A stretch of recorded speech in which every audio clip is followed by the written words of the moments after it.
What's the deal? I love the name of the conference. I interpret it one way, you all might interpret it another, but I think we might all agree that the question really is not what's the deals, are any deals going to get done? And I'm going to talk to you about why I think that's a very complicated question with a lot of complicated answers. And I'm not sure that we think the answer is yes right now. And let's explore that a little bit. But I will issue a disclaimer at the beginning. I am an optimist, but I can assure you after what I'm going to tell you, you're going to have full indigestion. So I'm glad that we did this after lunch, so we'll see how this all works out.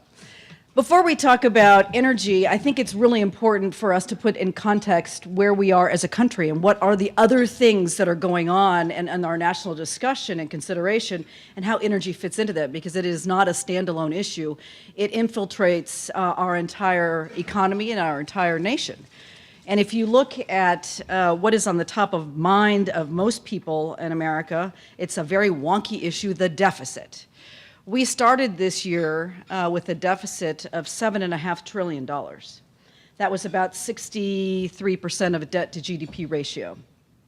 On the path that we are on right now, and the way that our government is spending, in 10 years, that deficit will not be $7.5 trillion, it will be $20 trillion in 2020, which means we will have a debt to GDP ratio of 90%, the highest since World War II.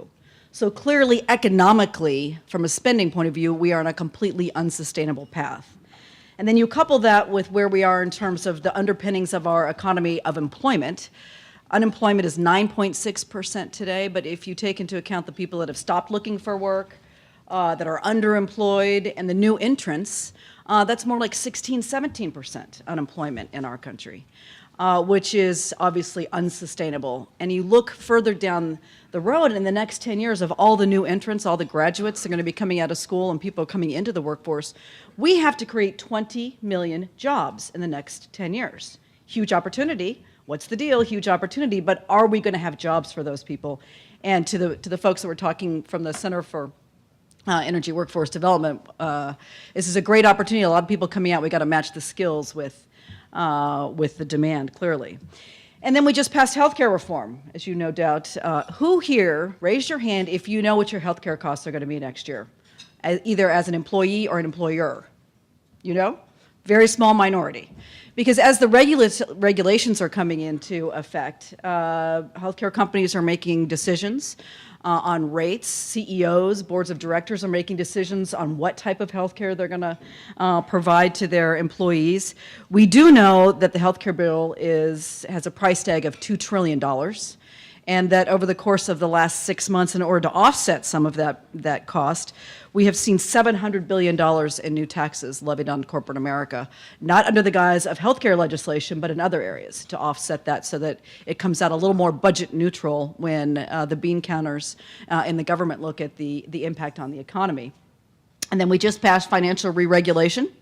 In that, we were trying to address, the collapse of Wall Street. That bill, which has, thousands of pages in it, we have 350 new regulations to begin to regulate Wall Street.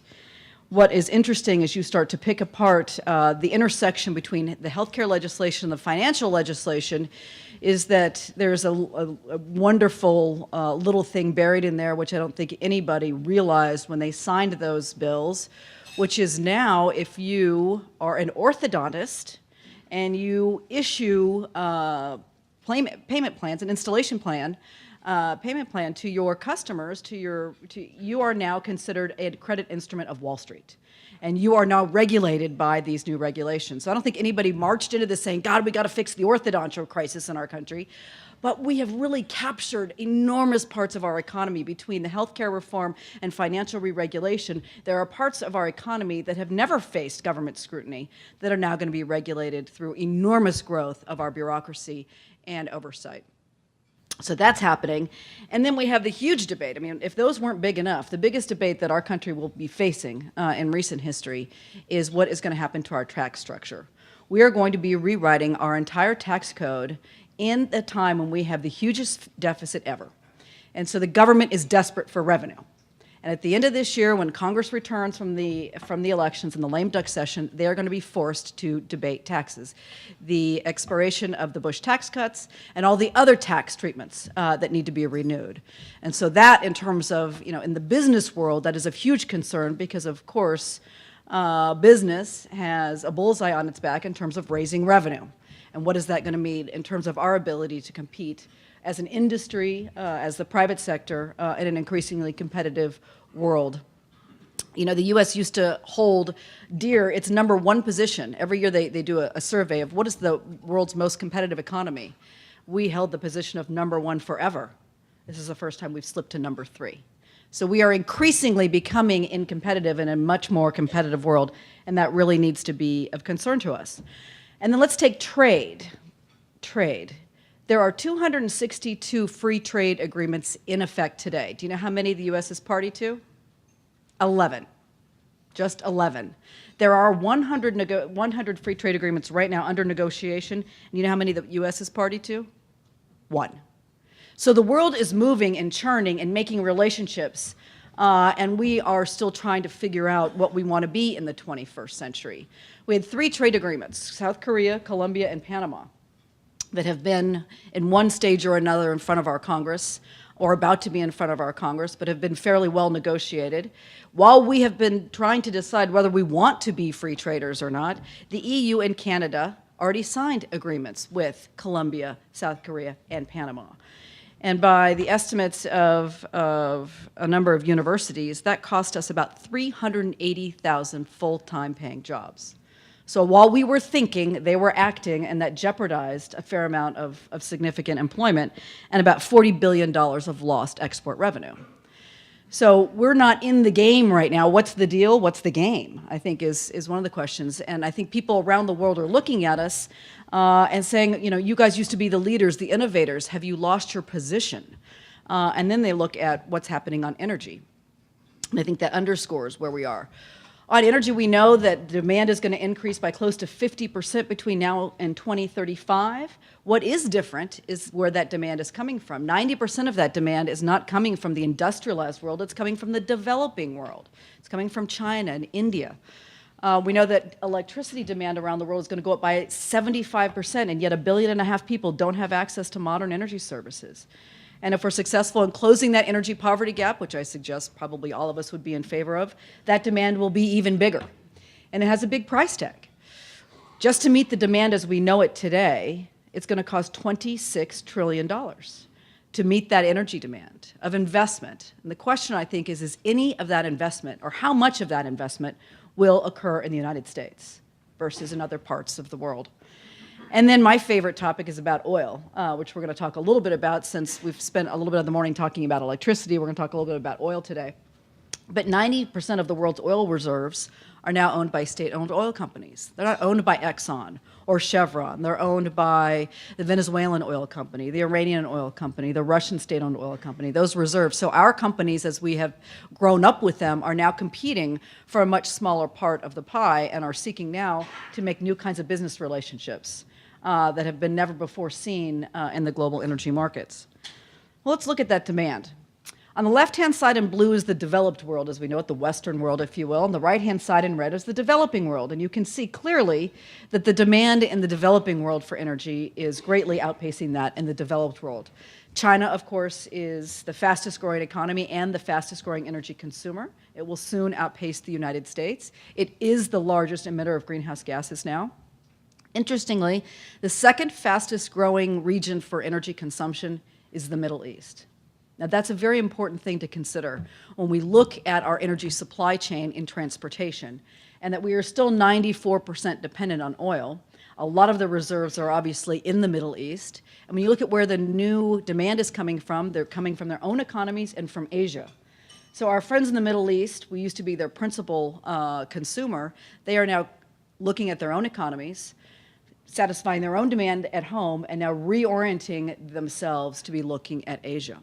And that really needs to be a wake-up call for us over the long term. As we look at our longer-term transportation horizon, our traditional providers that are not in North America, not in Canada, not in Mexico, which provide the majority of our imports, but our other suppliers are looking to their next customer, not today's customer, tomorrow's customer. But in reality, the world doesn't change a whole lot over the next 20 years.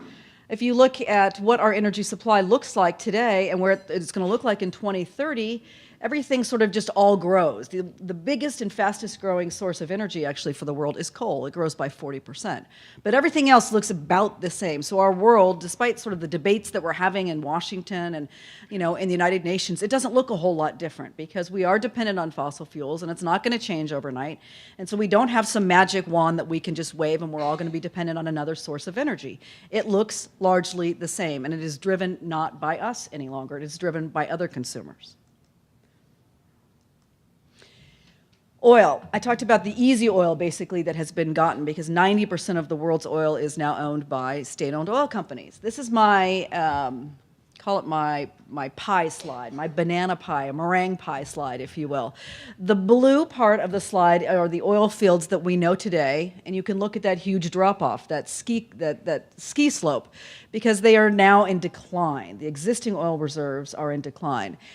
But all taken together, the aggregate is everything that we need to meet. That is the demand. So that middle part, that white part, my slice of meringue pie, is the amount of new oil we need to find around the world to meet demand as we know it today. That is 6 times the capacity of Saudi Arabia that we need to find.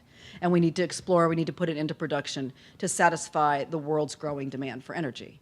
I think the question for all of us is that going to happen? Are the policies in place in Russia, in the United States, in Nigeria, in Venezuela to actually ensure those molecules get out of the ground, into the marketplace, into where they are needed? And right now, that's not happening. But what's happening here at home in terms of that? Did you know that 85% of America's oil and gas reserves have been off limits for exploration for 30 years and still are off limits? I mean, it's an amazing thing as we look and we complain about, dependence on foreign oil, and yet we are unwilling and have been unwilling to actually explore here at home. You take the Gulf of Mexico, Alaska, resources onshore. We have a tremendous amount of resources here at home. We'll talk about the unconventional gas that was talked about in the previous plan in a minute, but between our oil reserves and our increasingly huge and abundant natural gas reserves, we could dramatically alter our energy picture if we wanted to. And it's a politically very difficult thing. You heard Senator Lieberman. We talk a lot back in Washington about the bitter pills he had to swallow. In reality, everybody's going to have to swallow a bitter pill. We're going to have to become more energy self-reliant here at home because of the dramatically changing international picture. So we're not running out of resources. We just don't have access to them. And now we have a drilling moratorium in the Gulf of Mexico as a result of the tragic oil spill earlier this year. Let's just talk about the money for a second. When people think about the amount of money, the $26 trillion that I just talked about, people think of it normally in oil and gas, and that's not true. Half of the amount of money that needs to be invested around the world is in electricity, and that's about split evenly between generation and transmission and distribution. So I know there's lots of utilities here, but if you think about the global picture, there's a tremendous growth internationally and huge opportunities. And at home, our demand is not quite so clear at the moment of where we are going. And the latest forecast has it anywhere between 20 and 33% growth in electricity demand here. So whether it's 20 or whether it's 33, there's still a huge growth in demand in electricity.